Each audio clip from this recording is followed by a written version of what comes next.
जी वालेकुम सलाम। एक 2 मिनट वेट कर लें, बाकी सारे स्टूडेंट्स भी ज्वाइन कर लें तो फिर हम स्टार्ट करते हैं। वालेकुम अस्सलाम। वालेकुम अस्सलाम। वालेकुम अस्सलाम।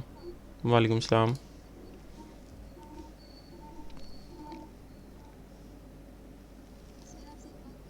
जी जी बोलें।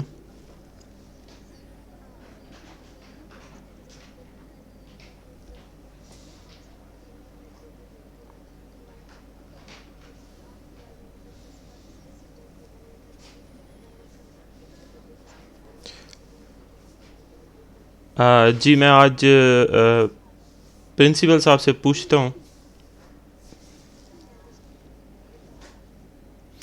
मैं प्रिंसिपल साहब से बात करूँगा, अगर नहीं बना हुआ तो वो बना देंगे, और अगर बना हुआ है तो फिर मैं उसमें ऐड हो जाऊँगा। सो आपको पता चल जाएगा इंशाल्लाह। वालेकुम अस्सलाम। वालेकुम अस्सलाम। बस सही है, ठीक है, मैं सर से पूछता हूँ ना, उसमें फिर वो मुझे ऐड कर देंगे।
ओके जी, अस्सलाम वालेकुम बाकी सारे स्टूडेंट्स जो भी ज्वाइन कर चुके हैं आप लोग।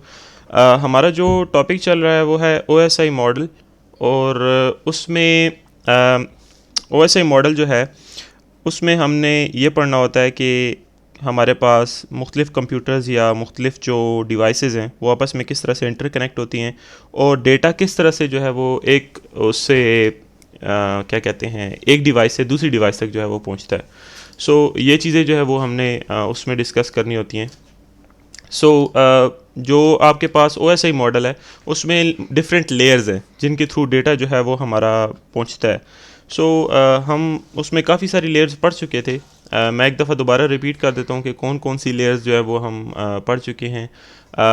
हम सबसे पहले एप्लीकेशन लेयर पढ़ चुके थे। एप्लीकेशन लेयर का आपको बताया था कि मतलब ये होता है कि जब आप कोई भी काम करने लगते हो, चाहे वो फ़ोटो अपलोडिंग हो, चाहे वो एक ईमेल राइट करना हो, चाहे वो एक एसएमएस लिखना हो, चाहे वो एक मैसेज पहुंचाना हो, तो उसके लिए जो आप एप्लीकेशन यूज़ करते हैं वो आपके उस मैसेज को, उस फ़ोटो को, उस टेक्स्ट को, उस वीडियो क्लिप को, जो भी चीज़ आप भेजना चाह रहे हो दूसरे बंदे को, उस मवाद को लेके या उस मटेरियल को लेके जो सबसे पहली लेयर के हवाले किया जाता है वो है एप्लीकेशन लेयर, जिसने सिर्फ ये काम करना है कि उस डेटा को हैंडल आउट करना है, यानी कि सबसे पहले उस डेटा को कैचअप करना है। सबसे पहली जो हमारे पास लेयर होती है वो होती है एप्लीकेशन लेयर।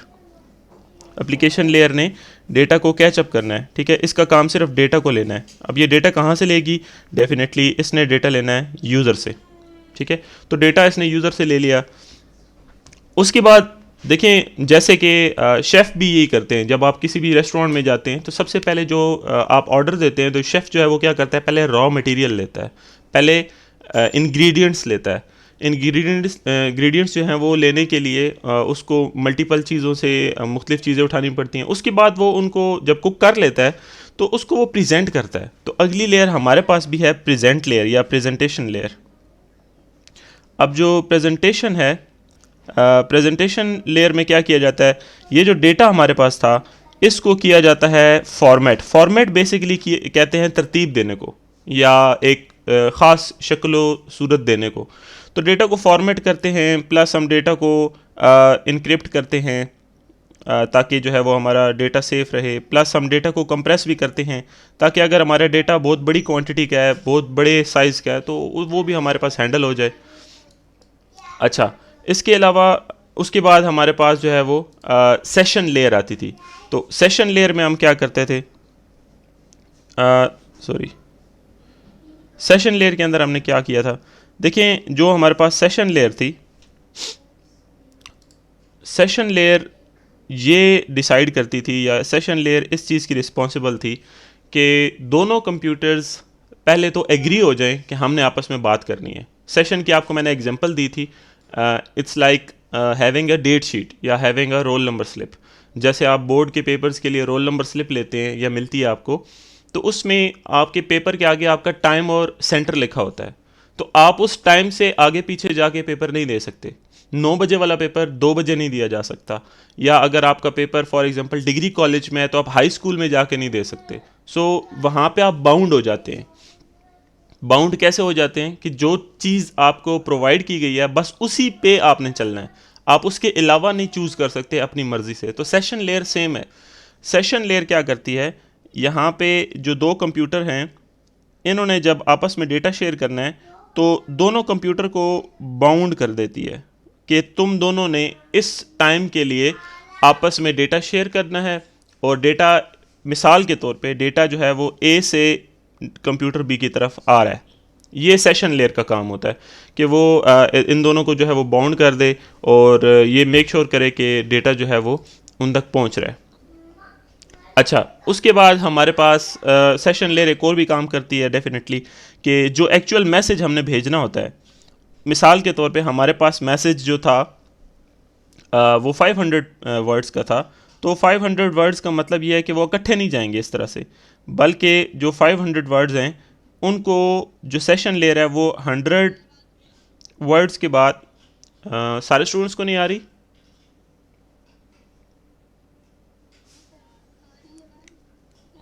ओके।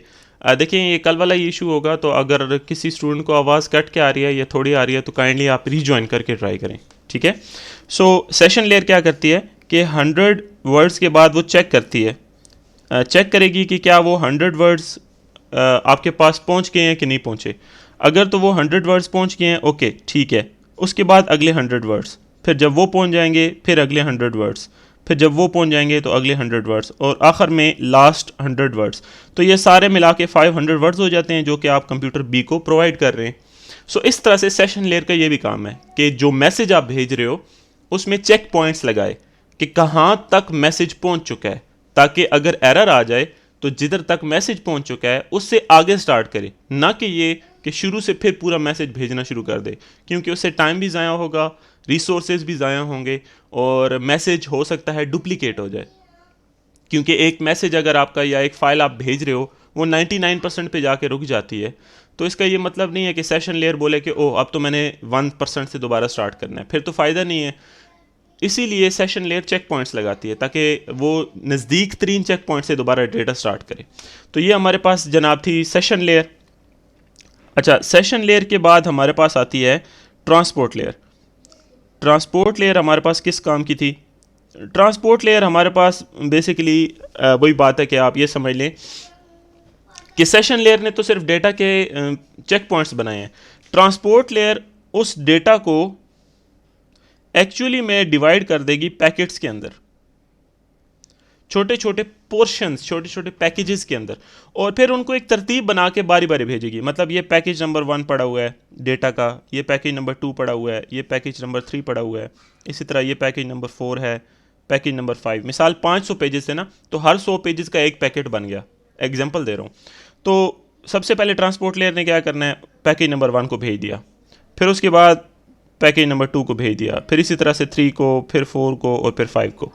तो ट्रांसपोर्ट लेयर जो है वो रिस्पॉन्सिबल होती है कि आपका जो डेटा है वो एरर फ्री, बग़ैर किसी एरर के, बग़ैर किसी लॉस के, बग़ैर किसी नुकसान के अपने जहाँ पे उसने जाना था वहाँ पे वो पहुँच जाए। ये ट्रांसपोर्ट लेयर की ज़िम्मेदारी होती है। जैसे अगर आप भी किसी बस वगैरह पे कॉलेज आते हो तो वो ड्राइवर की ज़िम्मेदारी होती है कि वो आपको घर से पिकअप करके और कॉलेज पे ड्रॉप ऑफ कर दे, ठीक है, वो उसकी रिस्पॉन्सिबिलिटी होती है। तो सेम लाइक जो डेटा पैकेट्स हैं वो ट्रांसपोर्ट लेयर को जब मिल जाते हैं तो वो उसकी ज़िम्मेदारी है कि वो भेजे, बारी बारी भेजे और चेक रखे कि कोई डेटा लॉस नहीं हो रहा, कोई डेटा हमारे पास एरर नहीं दे रहा। और अगर कोई डेटा लॉस हो गया, कोई पैकेट लॉस हो गया, कोई गुम गया है, मिसाल के तौर पे पैकेज नंबर 5 जो है वो नहीं पहुंचा, तो हमारी जो ट्रांसपोर्ट लेयर है उसकी ज़िम्मेदारी है कि वो इस जो पैकेज नंबर 5 है इसको दोबारा से रीसेंड करे। तो ये काम ट्रांसपोर्ट लेयर के अंडर आ जाता है। सही। अब हमारे पास अगली जो लेयर है वो है नेटवर्क लेयर। नेटवर्क लेयर क्या करती है? नेटवर्क लेयर जो है वो manages the delivery of data. ये हमारे पास डेटा की डिलीवरी की रिस्पॉन्सिबल होती है। डेटा की डिलीवरी की रिस्पॉन्सिबल से क्या मतलब है कि हमारे पास जो नेटवर्क लेयर है, नेटवर्क लेयर ने सबसे पहले तो ये करना है कि ये कंफर्म करना है कि डेटा जो है वो कंप्यूटर ए से कंप्यूटर बी तक पहुंच जाए, यानी ये सुपरविजन कर रही है, ठीक है।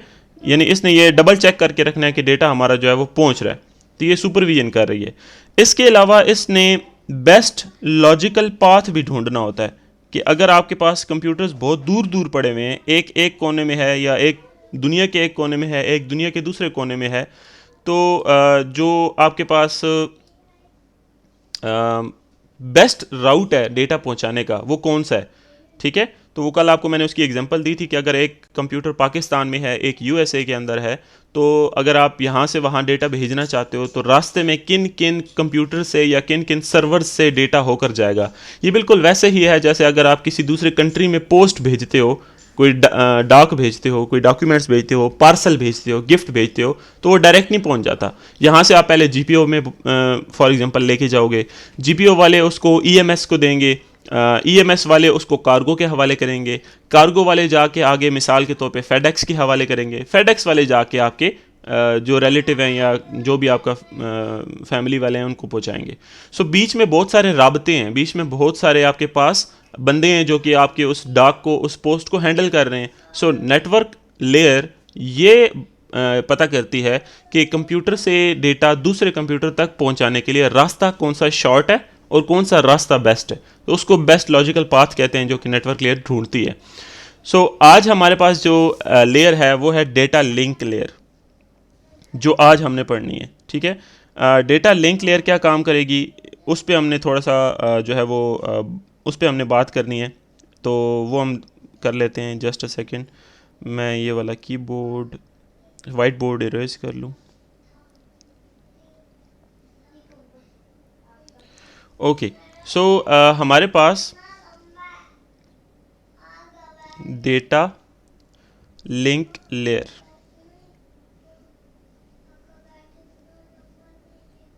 डेटा लिंक लेयर क्या करती है? देखिए, डेटा लिंक लेयर जो है इसने 4 काम करने हैं। ये 4 काम आज हम जो है वो पढ़ेंगे, ठीक है।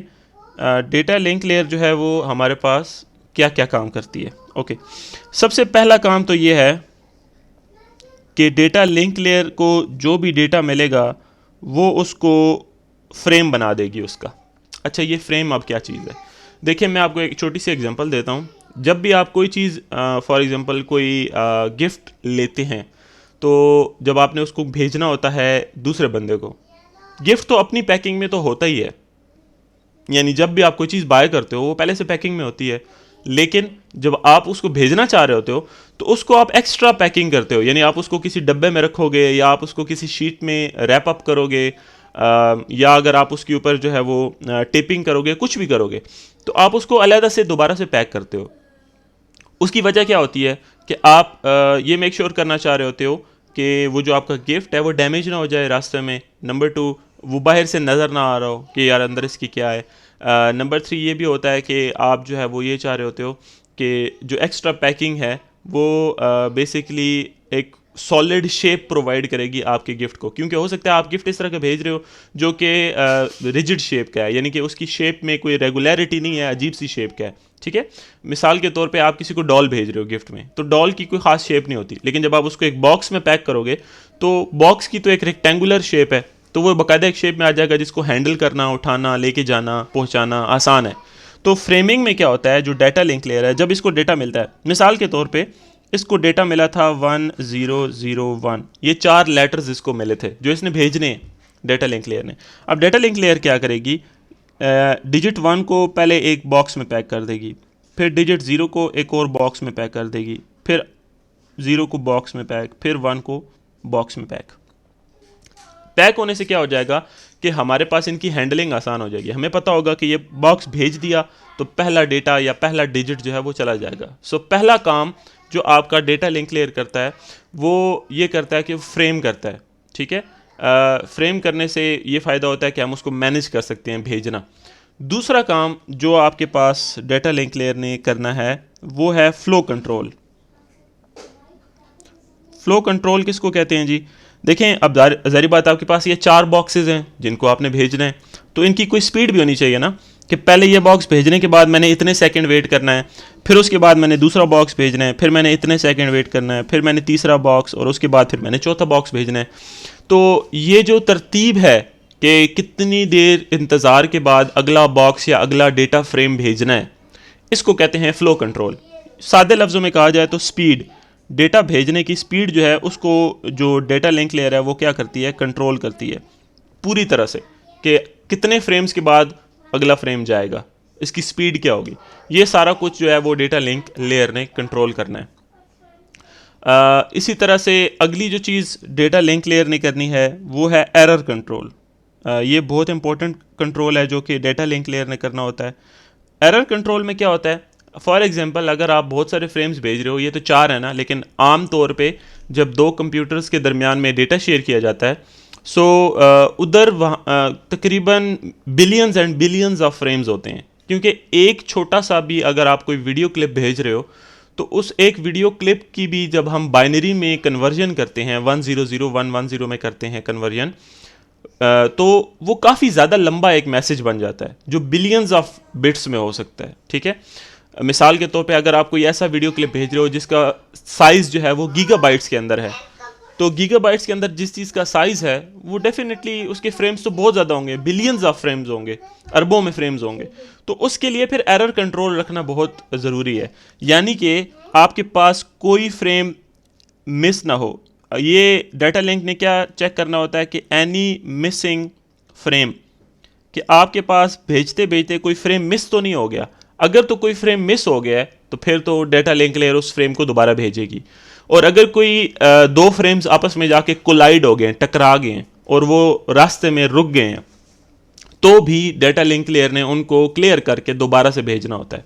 सो जिस तरह का भी एरर आएगा फ्रेम्स को भेजने में, चाहे फ्रेम लॉस्ट हो जाएं या फ्रेम्स आपस में टकरा के डैमेज हो जाएं, तो वो डेटा लिंक लेयर ने उनको दोबारा भेजना होगा, ये उसका काम है, ठीक है। तो आखिरी काम जो डेटा लिंक लेयर ने करना होता है वो है एक्सेस कंट्रोल। एक्सेस कंट्रोल, अच्छा, एक्सेस कंट्रोल से क्या मुराद है? देखिए, एक्सेस कंट्रोल से मुराद ये है कि अगर आप के पास जहाँ पे आप डेटा भेजना चाह रहे हो, आपके पास यहाँ पे मिसाल के तौर पे 4 कंप्यूटर पड़े हुए हैं, ठीक है, और चारों कंप्यूटर जो हैं वो एक ही वायर के साथ कनेक्टेड हैं।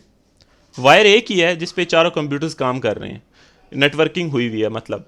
तो अब यहाँ पे अगर आप चाहते हो कि मैंने जो डेटा सेंड आउट करना है वो मैंने कंप्यूटर ए से कंप्यूटर सी को करना है।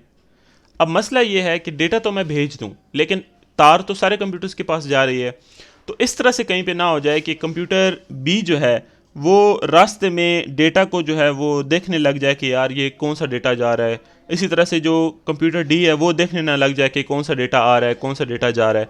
तो इस चीज़ को हैंडल आउट करने के लिए एक्सेस कंट्रोल जो है वो हैंडल करती है data link layer. Access control simple सा अगर आपको समझाऊं तो जैसे हर किसी के आपके मोबाइल पे पासवर्ड लगा होता है ताकि कोई और बंदा उसको ओपन ना कर सके, ठीक है। तो इसी तरह से जब आप कोई डेटा भेज रहे होते हैं तो जो आपके पास डेटा लिंक लेयर होती है वो तकरीबन हर मैसेज पे एक पासवर्ड टाइप चीज़ लगा के भेजती है ताकि जिधर भी मैसेज आपका जाए ओपन सिर्फ वहाँ पे हो सके जिस कंप्यूटर को आपने पासवर्ड बताया हुआ है। सो एक्सेस कंट्रोल का मतलब ये है कि फालतू बंदों की तरफ या फालतू कंप्यूटर्स की तरफ डेटा जो है वो ना चला जाए, ठीक है। तो दैट्स इट, ये आपके पास डेटा लिंक लेयर थी। अच्छा, अब डेटा लिंक लेयर के बाद लास्ट लेयर हमारी है जिसको हमने आज क्लियर करना है। अच्छा, डेटा लिंक लेयर ने ये सारा काम कर लिया, फ्रेमिंग कर ली, फ्लो कंट्रोल कर लिया, उसके बाद हमारे पास जनाब ये एरर कंट्रोल भी कर लिया इसने, उसके बाद इसने एक्सेस कंट्रोल भी कर लिया, सारा काम डेटा लिंक लेयर हमारा कर चुकी है। अब उसके बाद क्या करेगी, ये डेटा हैंड आउट हो जाएगा हमारे पास लास्ट लेयर जिसको हम फिजिकल लेयर भी कहते हैं, यानी एक्चुअल तार में डेटा चला जाएगा। जो हमारे पास तार यूज़ हो रही है, चाहे तो वो तार जो हमारे पास यूज़ हो रही है वो RJ45 वाली तार है, यानी कि सादी ईथरनेट वाली या इंटरनेट वाली तार जिसको आप बोलते हो, चाहे तो वो कोएक्सियल केबल है, यानी कि जैसे घरों में आम टीवी केबल्स आ रही होती हैं, चाहे तो उसके थ्रू डेटा भेज रहे हो, या आपके पास वो जो केबल है वो ट्विस्टेड पेयर में है, यानी जो भी केबल इस्तेमाल आप कर रहे हो चाहे वो फाइबर है, तो जिस तरह की भी केबल आप इस्तेमाल कर रहे हो, अब डेटा डेटा लिंक लेयर से होने के बाद इन केबल्स के अंदर आ जाएगा। और इन केबल्स को मैनेज करने के लिए जो लेयर हम यूज़ करते हैं वो है फिजिकल लेयर। अच्छा, फिजिकल लेयर की क्या क्या जिम्मेदारी हैं? फिजिकल लेयर की भी तकरीबन 4 जिम्मेदारी हैं। इसने सबसे पहले तो ये देखना होता है कि type of transmission medium, type of medium, कि आप जिस तार के थ्रू डेटा भेजना चाह रहे हो उसकी क्या टाइप है, वो आया ईथरनेट केबल है, कोएक्सियल है, ट्विस्टेड पेयर है या फाइबर है, कौन सी है, ये देखना फिजिकल लेयर की जिम्मेदारी होती है। That's it. उसके बाद जो अगला काम हमारे पास फिजिकल लेयर ने करना होता है वो होता है बिट्स को एक्चुअल में रिप्रेजेंट करना। बिट्स को रिप्रेजेंट करने का क्या मतलब है? देखिए, कंप्यूटर जो डेटा हमें भेजेगा वो तो होगा 1001 इस तरह की फॉर्म में। अब नंबर्स तो नहीं जाते ना तार के अंदर से, तार के अंदर से तो करंट जाता है या सिग्नल्स जाते हैं। तो बिट्स की रिप्रेजेंटेशन करनी होती है, 1 का मतलब होता है ऑन और 0 का मतलब होता है ऑफ।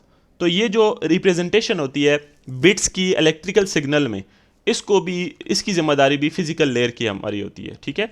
उसके बाद तीसरी चीज़ जो फिजिकल लेयर देख रही है वो है डेटा रेट। डेटा रेट से क्या मुराद है कि हमारे पास जो नेट की स्पीड है वो क्या आ रही है, यानी कि 1 MB स्पीड आ रही है, 2 MB आ रही है। मेरे ख्याल से नेट की स्पीड का तो तकरीबन सारे लोगों को पता होगा, आप सब लोग डेली रूटीन में यूज़ करते हो। तो नेट की स्पीड जो है वो भी नेट की स्पीड से मतलब है डेटा के भेजने की स्पीड, तो वो क्या आ रही है, 1 MB है, 2 MB है, 10 MB है, कितनी है। उसके बाद लास्ट जो चीज़ है वो इम्पोर्टेंट है। लास्ट इम्पोर्टेंट चीज़ क्या है? फिजिकल लेयर ये भी आपके पास मैनेज रखती है कि जो डेटा को भेजने का या जो डेटा का ट्रांसमिशन मोड है वो कौन सा है। ट्रांसमिशन मोड, ट्रांसमिशन मोड कहते हैं आया डेटा दोनों तरफ आ जा सकता है या सिर्फ एक ही कंप्यूटर भेज सकता है, ठीक है। इसकी मैं आपको एग्जांपल दे देता हूँ कि अगर आपके पास एक ये कंप्यूटर ए है और एक आपके पास ये कंप्यूटर बी है, ठीक है। तो दो कंप्यूटर आपके पास हैं। अब ट्रांसमिशन मोड 3 तरह के होते हैं। या तो सिर्फ ये होगा कि कंप्यूटर ए ही डेटा भेज रहा होगा बस, और कुछ हो ही नहीं सकता, सिर्फ ए बी की तरफ जो है वो डेटा भेजेगा, इसके अलावा और कोई रास्ता ही नहीं है। वालेकुम अस्सलाम सर। सर सर अल्लाह का शुक्र, अल्हम्दुलिल्लाह।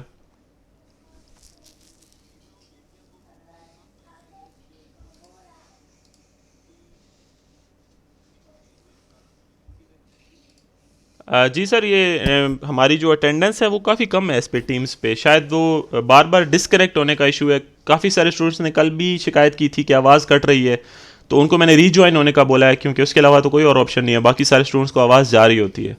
और आज भी, हाँ शायद पहले फिर हुई हो।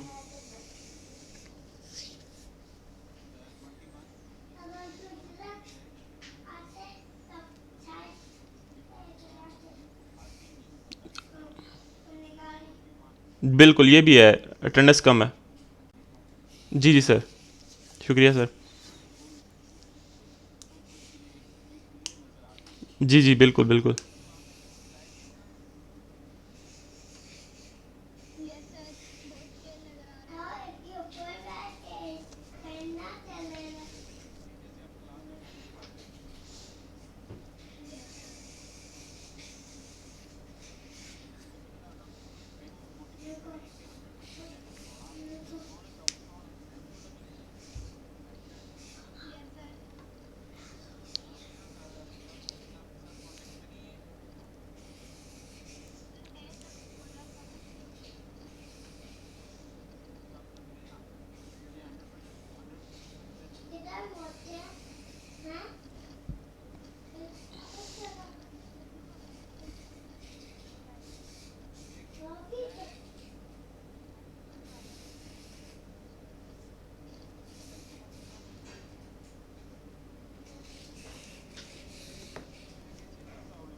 सर ये कह रही हैं कि आईडीज का प्रॉब्लम है।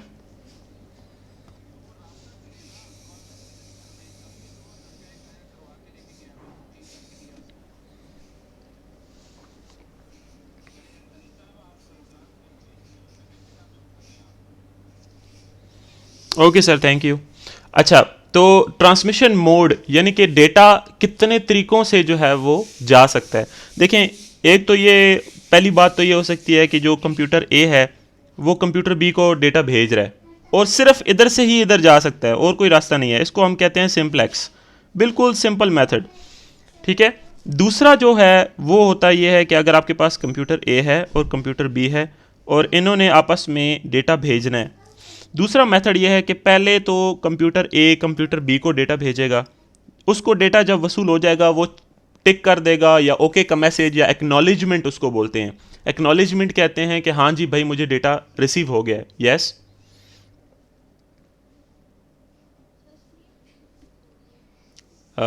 बाकियों को भी नहीं शो हो रही। देखें, आपका इशू है तो आप रीज्वाइन करें, आप रीज्वाइन करें। जिनका इशू आ रहा है काइंडली आप रीज्वाइन करें। अच्छा, तो दूसरा जो मेथड है कि कंप्यूटर ए जो है वो बी को डेटा भेजेगा और बी एक्नॉलेज करेगा, यानी कि डेटा मुझे मिल गया है, इस चीज़ का वो करेगा, जवाब देगा। तो उसके बाद फिर जो आपके पास कंप्यूटर बी है उसकी बारी आएगी। अब कंप्यूटर बी जो है वो कंप्यूटर ए को डेटा भेजेगा। तो यानी कि पहले ए की तरफ से डेटा बी को जाता है, बी कहता है ओके मुझे डेटा मिल गया है, फिर बी वापस ए को डेटा भेजता है और फिर ए कहता है कि हाँ मुझे डेटा मिल गया है। इसको कहते हैं हाफ डुप्लेक्स। ये हाफ डुप्लेक्स डेटा की एग्जांपल है। और लास्ट मेथड हमारे पास या लास्ट मोड जो ट्रांसमिशन का होता है वो हमारे पास है जिसमें दोनों कंप्यूटर्स जो हैं वो एट अ टाइम भेज भी सकते हैं डेटा और रिसीव भी कर सकते हैं। यानी कि उसमें कोई पाबंदी नहीं है कि पहले कौन भेजे बाद में कौन डेटा भेजे। दोनों कंप्यूटर्स या जितने भी कंप्यूटर्स आपस में बात कर रहे हों, 2, 10, 20, 100, 50, वो सारे के सारे आपस में डेटा हर टाइम सेंड भी कर सकते हैं और रिसीव भी कर सकते हैं। और इसको डेटा को, इस मोड को या इस मेथड को कहते हैं फुल डुप्लेक्स, जिसमें डेटा दोनों तरफ, दोनों कंप्यूटर्स में हर वक्त बिना किसी रुकावट के आ जा सकता है। ये हमारे पास लास्ट लेयर थी, फिजिकल लेयर, जिसके ज़िम्मे होता है कि टाइप ऑफ मीडियम, किस तार से डेटा भेजना है, फिर बिट्स की रिप्रेजेंटेशन के किस तरह से हमारे पास बिट्स को डिजिटल सिग्नल्स में कन्वर्ट किया जाएगा, यानी 1 को ऑन 0 को ऑफ, ये काम भी फिजिकल लेयर करती है। फिर तीसरा काम करती है डेटा रेट, कि कितनी स्पीड से तार पे, जिस तार पे भी आप डेटा भेजना चाह रहे हो, कितनी स्पीड से उस तार पे डेटा भेजा जाएगा।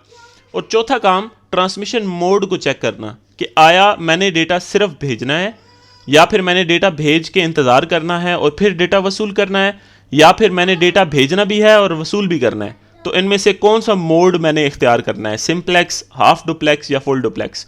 तो ये सारे काम जो फिज़िकल लेयर है उसकी ज़िम्मेदारी होती है। ये हमारे पास OSI मॉडल था।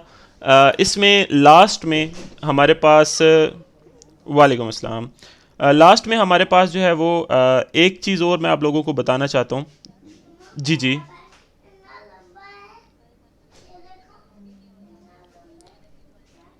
देखें, अभी तो लेक्चर का टाइम एंड होने वाला है, मेरी नेक्स्ट क्लास भी है।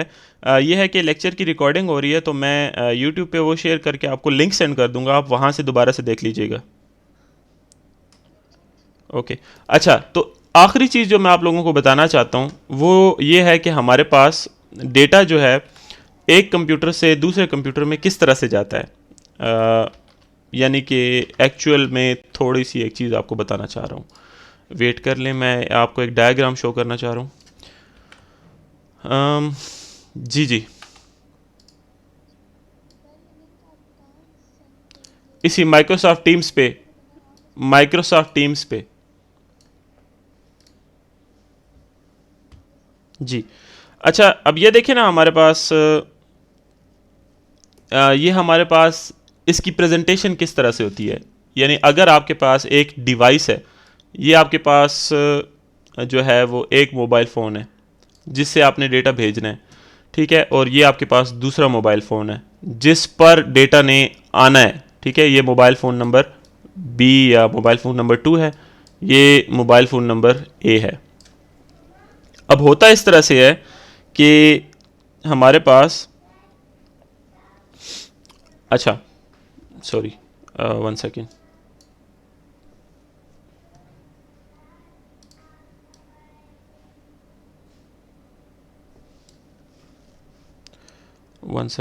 मैं इसको रिमूव कर लूँ।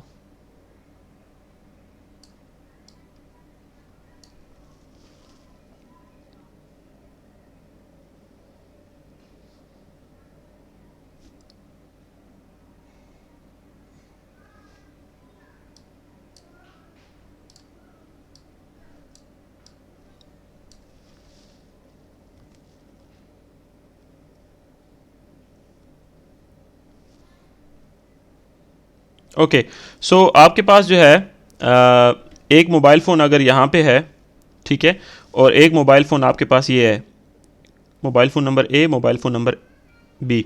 तो अब जो डेटा है वो सबसे पहले जब ए ने भेजना होगा ना, एप्लीकेशन लेयर से आएगा प्रेजेंटेशन को, प्रेजेंटेशन उसको फॉर्मेट करके इंक्रिप्शन करके सेशन को देगी। सेशन के बाद वो आएगा ट्रांसपोर्ट को, ट्रांसपोर्ट ने उसके बनाने हैं पैकेट्स, छोटे छोटे डब्बे।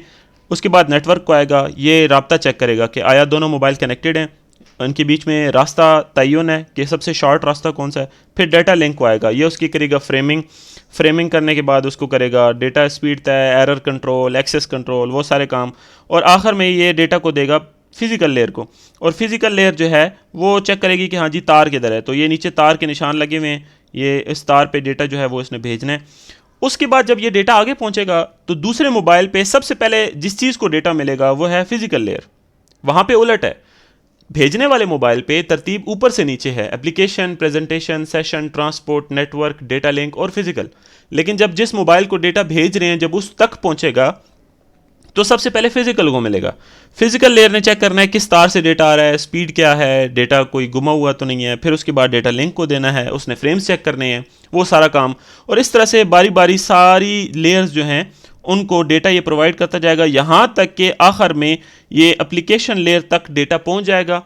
और एप्लीकेशन लेयर जो है वो एक्चुअल में आपका मैसेज जो है वो मोबाइल की स्क्रीन पे यहाँ पे शो कर देगी कि जी ये फ़लाँ फ़लाँ मैसेज उस मोबाइल ने भेजा है। तो जाते हुए जो डेटा होता है उसकी तरतीब ऊपर से नीचे होती है, यानी एप्लीकेशन लेयर से नीचे आना शुरू होता है, और रिसीव करते हुए डेटा की जो तरतीब होती है वो निचली लेयर से ऊपर वाली लेयर की तरफ होती है।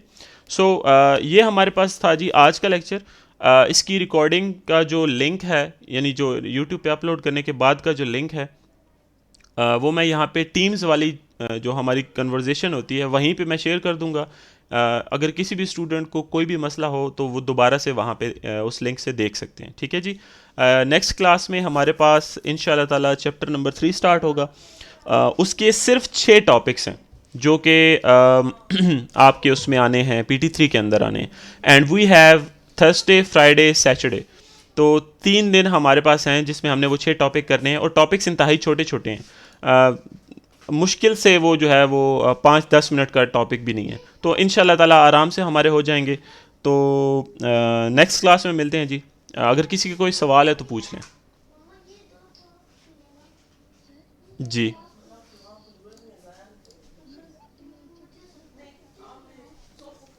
OSI मॉडल से जी। बाकी जो पिछले 2 लेक्चर्स के लिंक हैं वो टीम्स के अंदर पहले से शेयर्ड हैं, अगर किसी ने नहीं देखे तो वहाँ से आप देख सकते हैं। Next question.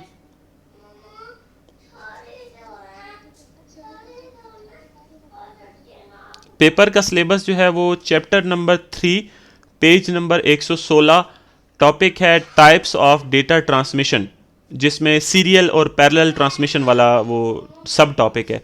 उस टॉपिक को इंक्लूड करते हुए वहाँ तक का सिलेबस है। नहीं, ओके जी। आप लोग जो है वो इंतज़ार कीजिएगा, थोड़ी देर तक मैं लिंक शेयर कर दूंगा टीम में इस लेक्चर का, और इंशाल्लाह ताला नेक्स्ट क्लास कल होगी। ओके, अल्लाह हाफिज़।